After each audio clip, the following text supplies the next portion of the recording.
महिला नवजात शिशु के साथ 3 दिन 3 रात समुद्र में तैरती रही और उनका एकमात्र आश्रय ये डूबने वाला कंटेनर था। उसने बच्चे का डायपर समुद्र में फेंक दिया और परिणाम स्वरूप कुछ मछलियां जल्दी ही आ गईं। इस तरह यहाँ आओ। उसने जल्दी से एक साधारण मछली पकड़ने का उपकरण बनाया, लेकिन मछली पकड़ना उसके विचार से उतना आसान नहीं था। जब वह निराश था तभी अचानक उसने ऊपर एक यात्री विमान देखा। उत्साहित होकर वह जल्दी से कंटेनर में वापस दौड़ा और एक कांच का टुकड़ा ढूंढा, लेकिन लौटते समय दुर्भाग्यवश उसकी जांघ में चोट लग गई।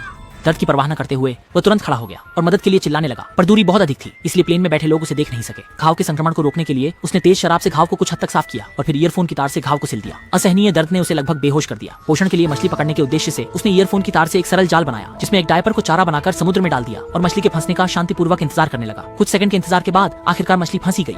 10 मिनट बाद सच में एक मछली जाल में फंस गई। अंततः उसने एक अच्छी खासी भोजन कर ली। समय धीरे धीरे बीतता गया। उसने काफी मात्रा में मछली का चारा इकट्ठा कर लिया था। वो खुराक के लिए जल्दी से जल्दी संकट से बाहर निकलने के लिए उसने सैकड़ों बचाव की पर्चियां लिखी और उन्हें प्लास्टिक के डिब्बों में डाल दिया। फिर उसने सभी डिब्बों को समुद्र में फेंक दिया, यह आशा करते हुए कि जल्द ही कोई उन्हें खोज लेगा। वह समय समय पर पाइप के जरिए पानी बाहर निकालता रहता था, नहीं तो पानी भर जाने पर वे समुद्र में डूब जाते। बच्चे के ठंड लगने की चिंता में उसने थर्मस में शराब डालकर आग से गर्म किया और बच्चे को पिलाया। फोन स्क्रीन टूटने के कारण अनलॉक नहीं कर पाई। उसे अपने पति के फोन का इंतजार करना पड़ा। पर इस रात पति ने अचानक बुरी खबर दी कि वह गोली लगने से गंभीर स्थिति में है, शायद महिला को बचाने नहीं आ पाएगा। वह रोते रोते कहता है कि महिला को मजबूती से जीना होगा। महिला ये सुनकर बेहद दुखी हो गई, लेकिन वह नहीं। बिना शिकायत किए उसने अपने पति को बताया कि उसने बच्चे को जन्म दिया है। फिर उसने पति से बच्चे के लिए कुछ दिल छू लेने वाली बातें कहने को कहा और बच्चे का नाम नोनो रखा।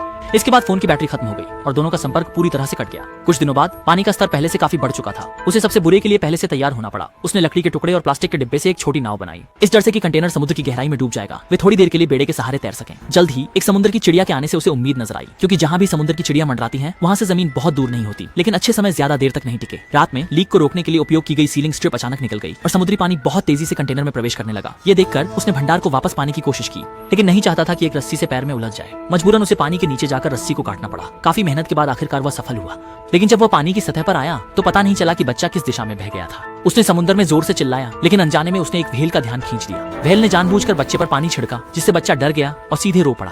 महिला ने इसी वजह से बच्चे की स्थिति का पता लगा लिया और वह तुरंत तैरकर वहां पहुंच गई। अच्छा हुआ कि बच्चा सुरक्षित था और ये देख व्हेल भी मुड़कर चली गई। इस तरह वे पूरे रात समुद्र में तैरते रहे। महिला जानती थी कि उसने पूरी कोशिश की है। उसने बच्चे का हाथ पकड़कर कुछ भावुक बातें कही। उसने देखा कि समुद्री चील दिखाई दी तो उसने डिब्बे में से मछली निकाल ली, जिससे जल्दी ही समुद्री चीलों का झुंड आकर्षित हो गया। उसी वक्त एक मछली पकड़ने वाली नाव वहां से, हालांकि उन्होंने सीगल की असामान्यता पर ध्यान दिया, इसलिए तुरंत नाव को वहां ले गए और फिर बच्चे को मछली पकड़ने वाली नाव पर बचा लिया।